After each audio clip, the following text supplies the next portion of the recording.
हाँ जी, तो फिर आज हम इंडियन नेशनल मूवमेंट के बारे में पढ़ेंगे, इसके कारण, परिणाम और इसकी प्रकृति, मतलब कॉजेज, रिजल्ट और नेचर। इंडियन नेशनलिज्म को लेकर आर कोपलैंड का कहना था कि Indian nationalism was the child of the British Raj and the British authority blaze it cradles. A D Smith का कहना था nationalism is really only anti colonialism. 28 दिसंबर 1885 ईस्वी में भारत के इतिहास में एक नया युग आरंभ हुआ। उस वर्ष भारतीय राष्ट्रीय कांग्रेस के नाम से एक अखिल भारतीय राजनीतिक संस्था का जन्म हुआ। अब हम पढ़ेंगे the causes of the national movement, the effect of the British rule. तो इसके कुछ पॉजिटिव रूल्स रहे और नेगेटिव रहे। पॉजिटिव के बारे में अब हम देखेंगे। अगर हम कुछ पॉजिटिव को देखें तो इसमें पहला पॉइंट रहता है पॉलिटिकल यूनिटी देखने को मिली हमें ब्रिटिश रूल आने के बाद। एडमिनिस्ट्रेटिव यूनिफॉर्मिटी देखने को मिली। रेलवे देखने को मिला। डेवलपमेंट ऑफ एजुकेशनल इंस्टीट्यूट देखने को मिला और फॉरेन कॉन्टैक्ट हमारे इंडिया में देखने को मिला ब्रिटिशर्स रूल की वजह से। अब हम देखेंगे ब्रिटिशर्स रूल के कुछ नेगेटिव इम्पैक्ट देखने को मिले हमें, वो देखते हैं हम। हमें कॉलोनिकल और इम्पेरिकल पॉलिसीज देखने को मिली जो कि ब्रिटिशर्स की थी। सेकंड पॉइंट देखें तो एथिकली रेशियल सुप्रीमेसी हमें देखने को मिली और क्रिश्चियन मशीनरीज का कैंपेन हमें देखने को मिला। लॉर्ड लिटन की पॉलिसीज देखने को मिली। इल्बर्ट बिल कंट्रोवर्सी भी हमें देखने को मिली। तो इन नेगेटिव इफेक्ट को देखने के बाद हम देखेंगे कि दूसरा क्या बड़ा कारण था the causes of the national movement का। 1857 एडी के रिवोल्ट हमें देखने को मिले। रिलीजियस रिफॉर्म देखने को मिले। The influence of contemporary European movement देखने को मिला और अर्लियर पॉलिटिकल ऑर्गेनाइजेशन हमें देखने को मिली।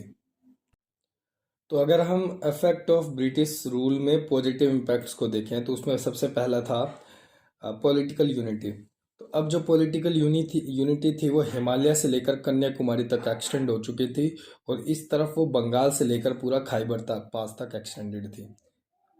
यूनिटी हमें देखने को मिली जैसे direct supremacy like governor general of India. Indirect supremacy like north India में जो इंसिडेंट थे वो इनडायरेक्ट सुप्रीमेसी के इंसिडेंट थे जैसे 1857 के रिवोल्ट जो थे। इसके साथ साथ अब जो पॉलिटिकल यूनिटी थी वो इस कदर थी कि जो कॉमन सब्जेक्शंस होने लगे थे लोगों की और लोगों की कॉमन प्रॉब्लम्स होने लग गई थी और कंट्रोल लो होने लग गया था और जो पॉलिटिकल यूनिटी थी वो अब प्रमोट की जाने लगी एक सिंगल माइंडसेट के द्वारा। तो अब दूसरा इफेक्ट जो है जो पॉजिटिव इफेक्ट है जिसका नाम है एडमिनिस्ट्रेटिव यूनिफॉर्मिटी। इसमें जो हाईली सेंट्रलाइज्ड एडमिनिस्ट्रेटिव सिस्टम जो है वो अब आ चुका है। इम्पर्सनैलिटी वाला सिस्टम आ चुका है। ICS Indian civil services introduce हो चुका है और कॉमन करेंसी सिस्टम भी अब इंडिया में इंट्रोड्यूस हो चुका है। In the words of Edwin Bevan, the British Raj like a steel frame which held the injured body of India together till the gradual process of internal growth had joined and dislocate bones, knit up bone fibers, and enable the patients to regain the inner coherence and unity. Third positive impact है जिसका नाम है railway. The administrative convenience increase हुआ, consideration of military reforms हुआ, economical penetration, and the last one is the commercial exploitation. The Irnid Arnold wrote on Indian Railway. Railway may do for India what dynasty have never done. What the genius of Akbar that magnificent could not affect by the government, nor the cruelty of Tipu Sultan by violence, they made India as a nation. The fourth positive impact of the British Raj was the development of the educational institution. It opened the newly education in India and floodgates of liberal and educational thoughts or European thoughts. It idea of liberty, nationality, and the self-government increases. The development of the middle class increases, and the language, a combined and the centralized language was made like English. Now we are going to talk about the negative impacts of the British Raj. The colonialism, the first one is colonial and imperialistic policy of Britishers. Economical exploitation, capture raw material, decline the small industry, adverse trade policy, and high rate of land revenue. The Drain of the Wealth Theory by Dadabhai Naroji, and Famine Akal by Neil Ganna or Kapas. Now, divide and rule policy was implemented. On that time, the Dadabhai Naroji statement was, the economy of India has advanced to as high a state as it could reach prior to the Industrial Revolution, but the foreign political domination led to a rapid destruction of the economy. She has built up without anything positive and constructive taking its place, and the next result being the poverty and the degradation of beyond the measurement. अब जो second negative impact है British Raj का, उसका नाम है ethical and the racial superiority, like white man burden theory by Rudyard Kipling, and the another one is contempt of Anglo-Indian bureaucracy. The third negative point was the Christian Missionary Campaign. They made fun on Hindu and Islamic religion. इसमें जो 1830 का जो charter act था, इसमें Christian machineries को support किया गया था. और जो फोर्थ नेगेटिव इम्पैक्ट था ब्रिटिश राज का, जैसे लॉर्ड लिंटो पॉलिसीज, जो कि 1876 एडी से लेकर 1880 एडी तक चलती है. इन्हीं के द्वारा स्टैट्यूटरी सिविल सर्विसेज को इंट्रोड्यूस किया गया, लाइक आरएएस, जिसमें 1/6 जो होंगे वो आईएएस होते थे. हमारे इंडिया में सबसे पहले 1864 एडी में जो इंडियन आईएएस बने थे, जिनका नाम था सत्येंद्र नाथ टैगोर. इस पॉलिसी के जरिए, लॉर्ड लिंटन पॉलिसी के जरिए कई सारे चेंज किए गए सिविल सर्विसेज में. तो इन्हीं के जरिए जो वर्नैकुलर प्रेस एक्ट था 1878 एडी में, जिसमें देसी भाषा के समाचार को जब्त कर लिया गया और इनके अगेंस्ट जो भी अपील थी उसको फर्दर लिया ही नहीं गया. और जो वर्नैकुलर प्रेस एक्ट था, इसमें इनको कहा जाता था द गैगिंग एक्ट. इसी में जो लॉर्ड रिपन थे, उन्होंने 1882 एडी में वर्नैकुलर को रद्द कर दिया. और जो इंडियन आर्मी एक्ट आया था 1878 एडी में, जिसमें लाइसेंस जो थे आर्म के जो होंगे, अब लाइसेंस लिए जाएंगे. विदाउट लाइसेंस अब कोई आर्म का यूज नहीं कर सकेगा. एक और नेगेटिव इम्पैक्ट रहा ब्रिटिश राज का Ilbert bill policy. In Lord Ilbert 1883 AD. Ilbert is a legal member of the committee. तो अब हम causes of the national movement के दूसरे पॉइंट को पढ़ेंगे, जिसका नाम है रिलीजियस रिफॉर्म मूवमेंट, जो कि राजा राम मोहन रॉय के द्वारा किया गया था और स्वामी दयानंद सरस्वती, इनके कई लोगों में से इन दो का नाम भी बहुत ऊपर है, जिन्होंने सोशल बैड कस्टम पे ध्यान दिया और वुमेन एम्पावरमेंट पे भी ध्यान दिया. इसके बाद तीसरा पॉइंट है, जिसका नाम है 1857 एडी. इसमें जो रिवोल्ट का जो तरीका था वो वायलेंस था. After that we use the non violence way. इसमें मैक्सिमम जो इनके लीडर थे वो एलियट क्लास के किंग थे, and after that we have middle class crowd. इसका जो उद्देश्य था वो मोनार्की और राजतंत्र को खत्म करना था और मोनार्की और राजतंत्र को लाना था. लेकिन इसके बाद अब हमने अपने खुद के लीडर इंट्रोड्यूस करने चालू कर दिए, और जो मैक्सिमम लीडर रहा करते थे वो मिडिल क्लास पॉलिसी से आते थे, मिडिल क्लास फैमिली से आया करते थे. और अब जो लीडर होंगे 1857 के रिवोल्ट के बाद, वो उन्होंने डेमोक्रेसी को सपोर्ट किया. अगले पॉइंट की अगर हम बात करें, the influence of contemporary European movement. 1870 AD में इटली और जर्मनी को फॉर्म किया गया और इनको रूल किया जा रहा था ऑस्ट्रिया के द्वारा. और इसी समय इंटीग्रेशन हुआ था इटली और जर्मनी का. तो अब अगला जो फिफ्थ पॉइंट है, जिसका नाम है अर्लियर पॉलिटिकल ऑर्गेनाइजेशन, जहाँ पर इंडियन एसोसिएशन बनाई गई 1876 एडी में, जिसमें आईएएस की जो एज होगी वो 19 साल कर दी गई और इंडियन कॉन्फ्रेंस हुआ यहाँ पर 1883 एडी में। तो अगर हम एसोसिएशंस और ऑर्गेनाइजेशन की बात करें तो मुंबई में बंगाल एसोसिएशन और बॉम्बे प्रेसिडेंसी एसोसिएशन और पुणे सार्वजनिक सभा ये मुंबई में बनाई गई। चेन्नई में बनाई जाने वाली जो एसोसिएशंस थी उसका नाम था मद्रास नेटिव एसोसिएशन और दूसरा मद्रास महाजन सभा। कोलकाता में बनाई जाने वाली जो एसोसिएशंस है उसके बारे में अब हम बात करेंगे। Bengal Zamindari Sabha, Bengal British association, British India association, Indian league और इंडियन एसोसिएशन जो कि कोलकाता में बनाई गई थी। नाउ अब जो नया टॉपिक है जिसका नाम है political organization established before the establishment of Congress. तो कांग्रेस के बनने से पहले कौन कौन सी पॉलिटिकल ऑर्गेनाइजेशन थी जो इस्टेब्लिश्ड हो चुकी थी।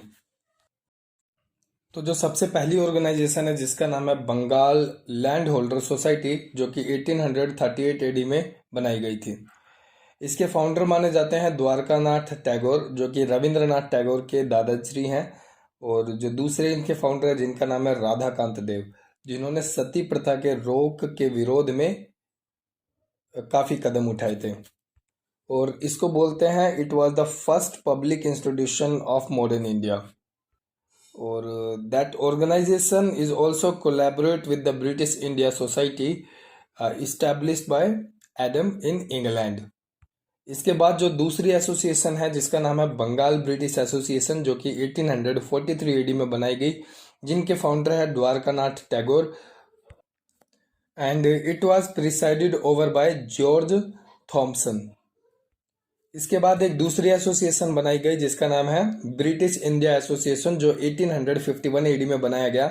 This institution was formed by the merge of Bengal land holder society and Bengal British association. और इसके जो फाउंडर माने जाते हैं जिनका नाम है राधाकांत देव जो कि इस सोसाइटी के प्रेसिडेंट है।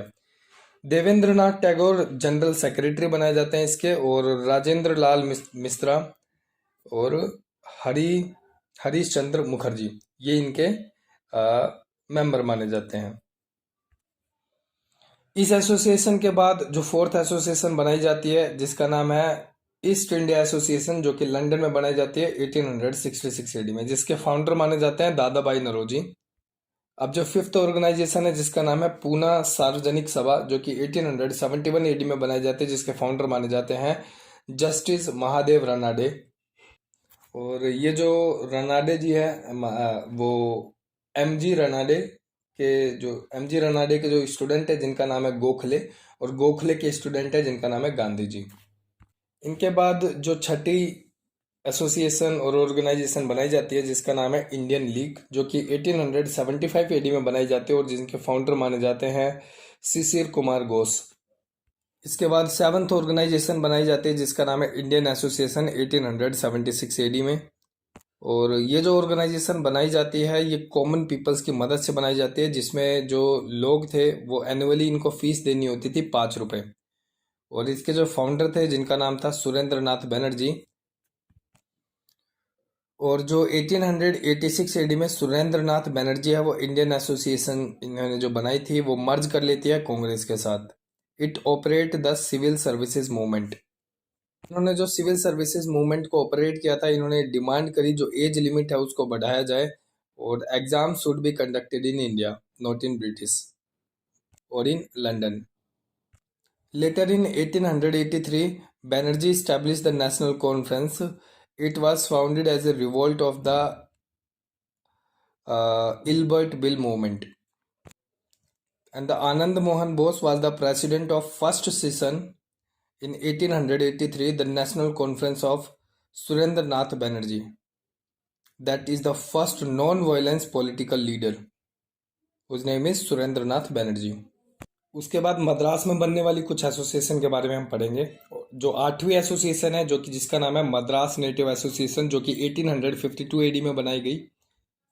And this institution condemned the rebellions of 1857 revolt and it did not get any public support which ceased to exist.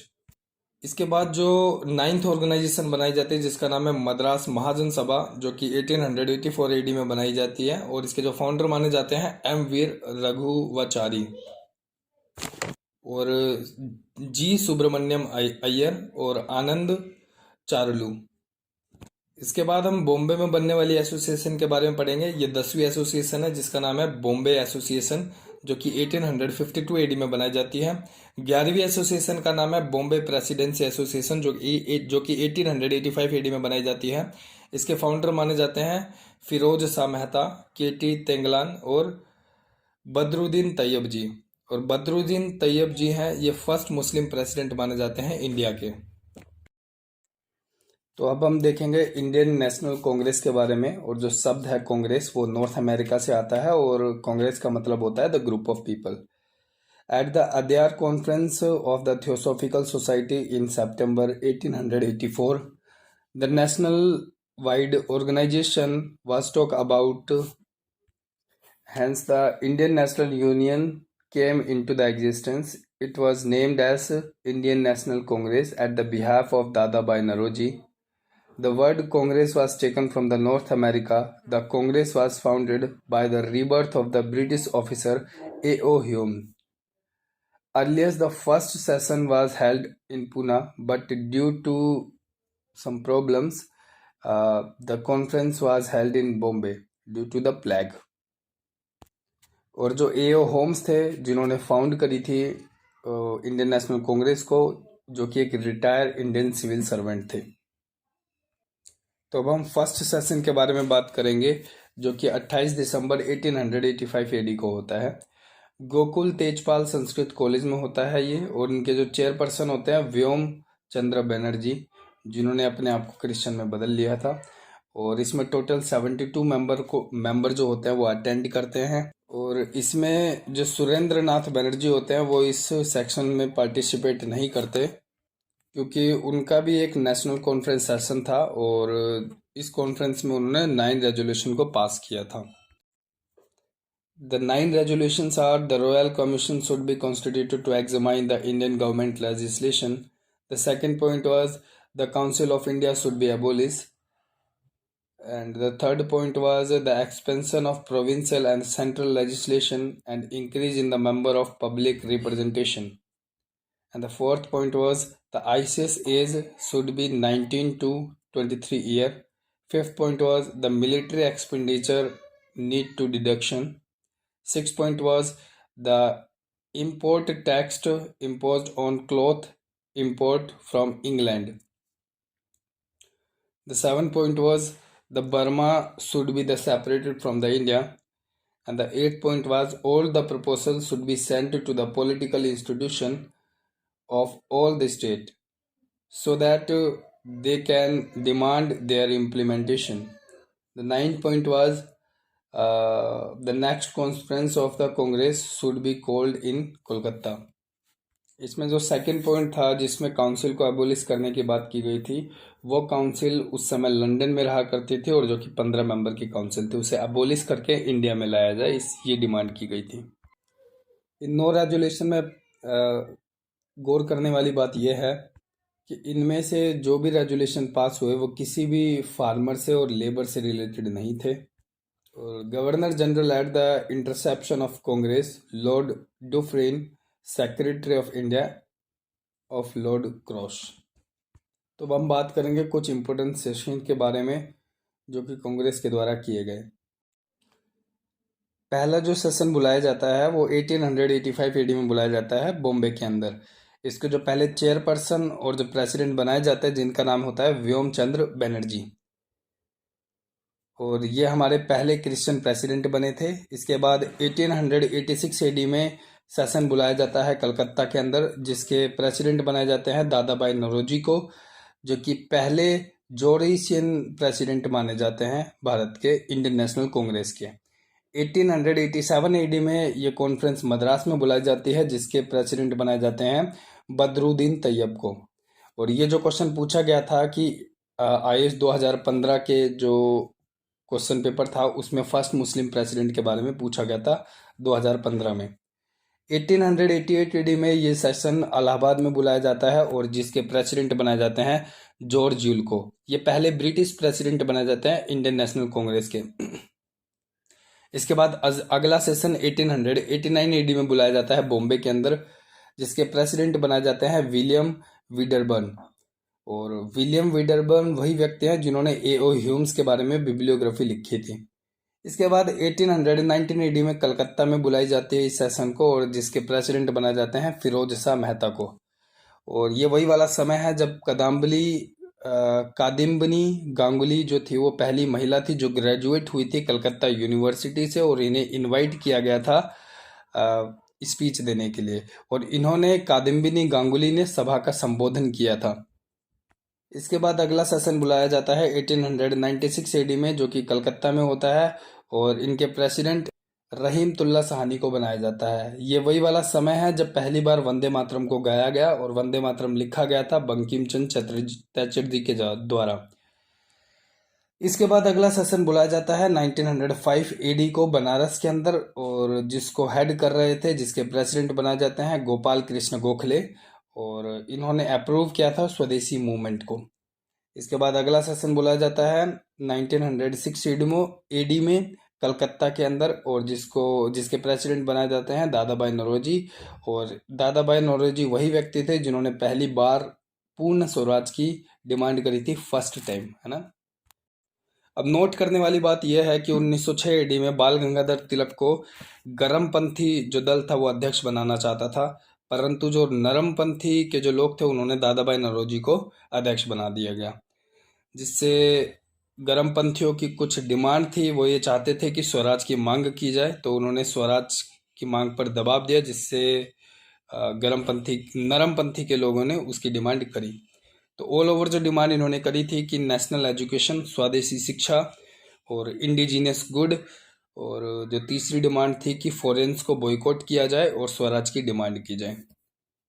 पर जो गरमपंथी जो एक्सट्रीमिस्ट थे उनकी डिमांड जो स्वराज की थी उन्हें पूरा नहीं किया गया, जिसकी वजह से जो गरमपंथी के जो लोग थे, जो समूह था, वो अपने आप को धोखा सा महसूस करता है अपने लिए, तो उन्होंने अपने अध्यक्ष को अगली बार लाला लाजपत राय को चुना, परंतु फिर भी लाला लाजपत राय को अध्यक्ष नहीं बनाया गया। 1907 एडी में सूरत में एक कॉन्फ्रेंस होती है जिसमें रस बिहारी घोष को अध्यक्ष बना दिया जाता है, और जिस बात से गुस्सा होकर जो कांग्रेस है वो दो तरीके से टूट जाती है, पहला लिबरल और दूसरा एक्सट्रीमिस्ट। लिबरल का मतलब होता है नरम, और जो एक्सट्रीमिस्ट है वो गरमपंथी दल में बढ़ जाता है।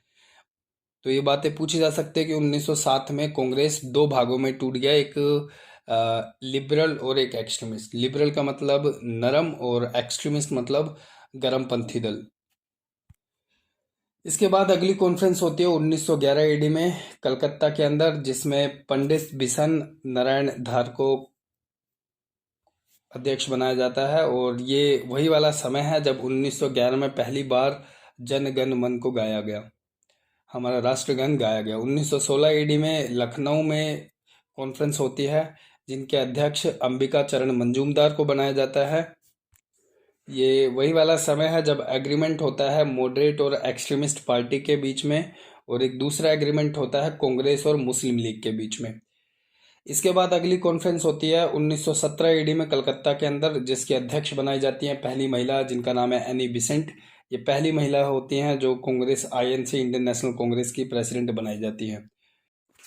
इसके बाद अगला कॉन्फ्रेंस होता है दिल्ली के अंदर, जिसके अध्यक्ष बनाए जाते हैं मौलाना अब्दुल कलाम आज़ाद को, जो कि बहुत यंग प्रेसिडेंट माने जाते हैं। और इसके बाद 1908 में जो कॉन्फ्रेंस हुई थी जो कि मद्रास में हुई थी, और उसके प्रेसिडेंट बनाए गए थे रस बिहारी। तो अब हम इसमें एक्सट्रीमिस्ट के कुछ स्पेशल लीडर के बारे में बात करेंगे, ये नोट करने वाली बात है। पहले जो लीडर थे जैसे लाल बाल पाल, लाला लाजपत राय, बाल गंगाधर तिलक और विपिन चंद्र पाल।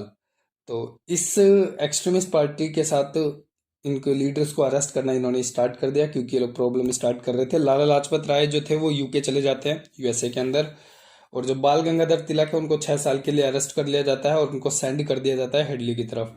विपिन चंद्र पाल को अरेस्ट करने के बाद विपिन चंद्र पाल को जब फ्री किया जाता है तो वो संन्यास ले लेते हैं। अरविंद घोष को अरेस्ट कर लिया जाता है ब्रिटिशर्स के द्वारा और उनको पौंडीचेरी भेज दिया जाता है।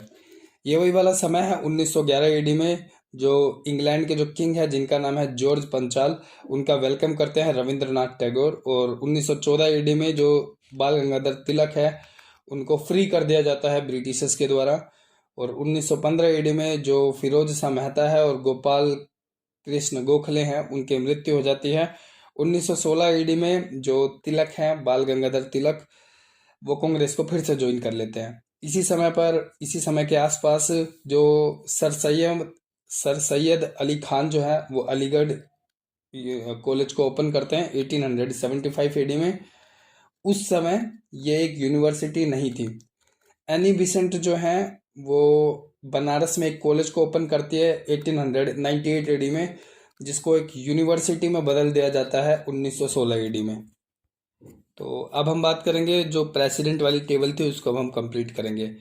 ये समय चल रहा है 1924, जो कि अब जो कांग्रेस का सेशन बुलाया गया है वो बेलगम कर्नाटका में बुलाया गया है और इसके अध्यक्ष बनाए गए हैं मोहनदास करमचंद गांधी। ये वही वाला समय है जो रेजुलेशन जो था हिंदी को लेकर, नेशनल लैंग्वेज को लेकर, उसे पास कर दिया जाता है। यह हमारा पहला और आखिरी सेशन है जिसमें गांधी जी हेड कर रहे हैं। अब नोट करने वाली बात है कि गांधी जी का जो सबसे पहला आंदोलन था वो 1920 ईडी में था जिसका नाम था नॉन कोऑपरेट आंदोलन। उसके बाद 1922 में इन्होंने नॉन कोऑपरेट आंदोलन को विड्रॉ कर लिया था और 1924 ईडी में जो गांधी जी थे वो ब्रिटिशर्स की कैद से फ्री हो जाते हैं।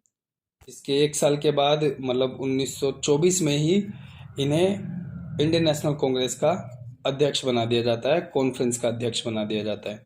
फिर इसी के एक साल बाद 1925 ईडी में कानपुर में एक कॉन्फ्रेंस होती है और जिसकी अध्यक्ष बनाई जाती हैं सरोजनी नायडू को, जो कि पहली वुमेन प्रेसिडेंट बनाई जाती है इंडियन नेशनल कांग्रेस की।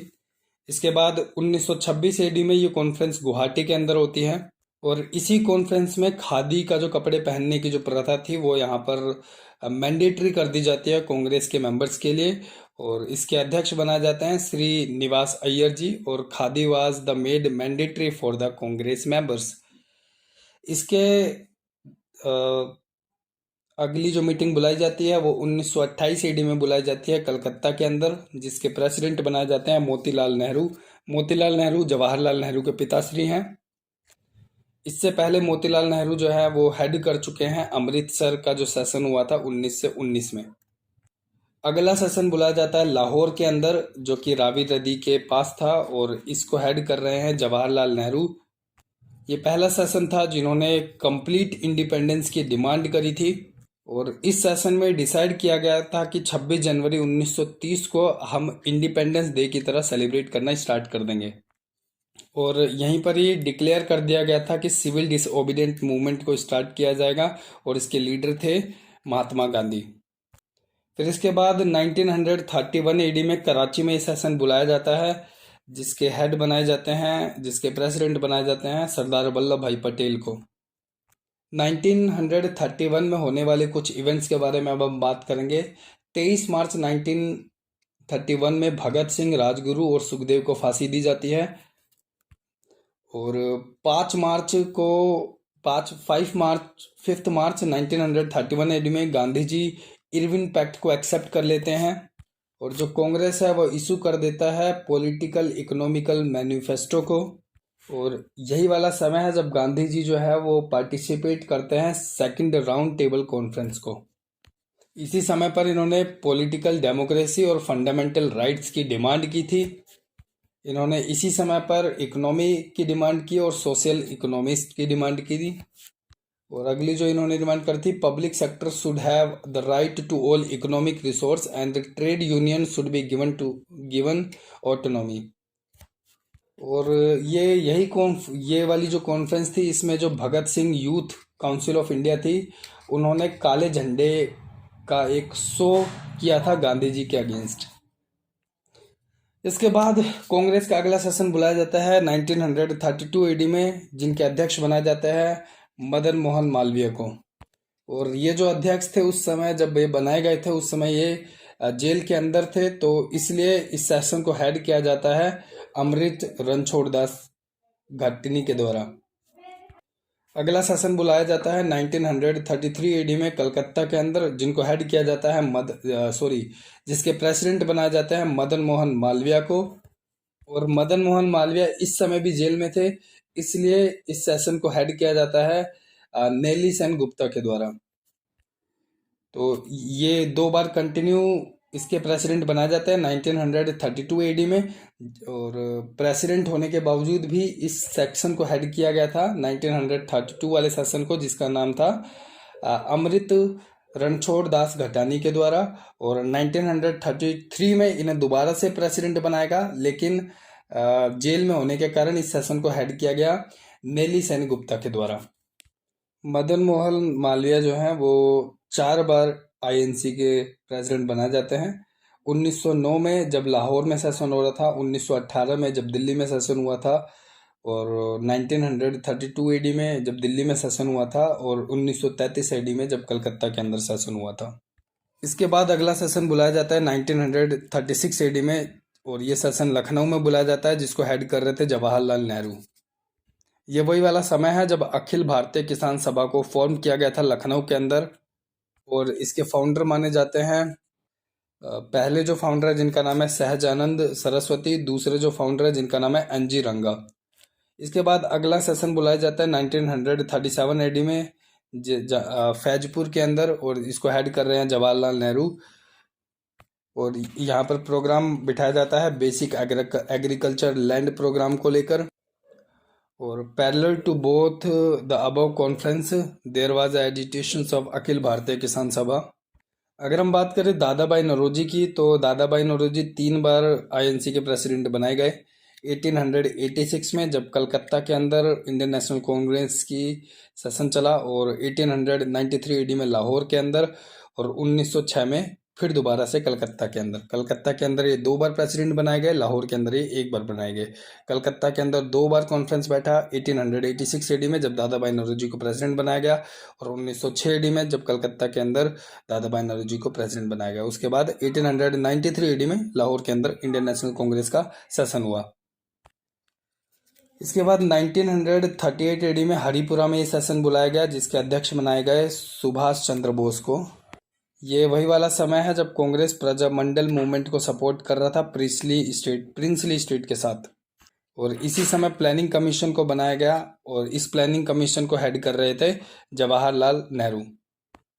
अगला सेशन होता है 1939 एडी में त्रिपुरी के अंदर, और इसके अध्यक्ष दोबारा से सुभाष चंद्र बोस को बनाया जाता है। और इस समय गांधी जी चाहते थे कि जो प्रेसिडेंट है वो बनाया जाए पत्ताभी सीतारमैया को, लेकिन जो सुभाष चंद्र बोस है इनके पास पब्लिकली ज़्यादा सपोर्ट था, मेंबर्स का ज़्यादा सपोर्ट था, जिसकी वजह से सुभाष चंद्र बोस प्रेसिडेंट बना दिए जाते हैं इंडियन नेशनल कांग्रेस को। परंतु कुछ समय के बाद सुभाष चंद्र बोस जो है वो रिजाइन कर देते हैं एग्जीक्यूटिव बॉडी से। तो जो डॉक्टर राजेंद्र प्रसाद है इन्हें नया चेयरपर्सन बना दिया जाता है। सुभाष जो है वो इस्टेब्लिश करते हैं न्यू इंस्टीट्यूशन को, जिसको कहते हैं हम फॉरवर्ड ब्लॉक। इसके बाद अगला सेशन बुलाया जाता है 1940 एडी में रामगढ़ में, और जिसके अध्यक्ष बनाए जाते हैं अब्दुल कलाम आज़ाद को। ये लॉन्गेस्ट टेन्योर और नेशनल यूनिटी के साथ सपोर्ट में थे। और अगला जो प्रेसिडेंट बनाया जाता है 1946 एडी में मेरठ के अंदर, जिसके प्रेसिडेंट बनाए जाते हैं जेबी कृपलानी। जेबी कृपलानी वही व्यक्ति हैं जो इंडिपेंडेंट के समय पर इंडियन नेशनल कांग्रेस के प्रेसिडेंट थे। फिर फाइनली जो 1947 एडी में दिल्ली में कॉन्फ्रेंस होती है, जिसके प्रेसिडेंट बनाए जाते हैं राजेंद्र प्रसाद को। और इसके बाद 1948 एडी में जयपुर के अंदर एक कॉन्फ्रेंस होती है, जिसके प्रेसिडेंट बनाए जाते हैं पत्ताभी सीतारमैया। ये पत्ताभी सीतारमैया वही व्यक्ति है जो गांधी जी के ये कैंडिडेट है जो 1939 एडी में तिरुपुरु में इंडियन नेशनल कांग्रेस के जो प्रेसिडेंट बनाना चाहते थे गांधी जी, लेकिन इन्हीं को सुभाष चंद्र बोस जी जो हैं वो डिफीट कर देते हैं और अपने आप को प्रेसिडेंट बना पाते हैं।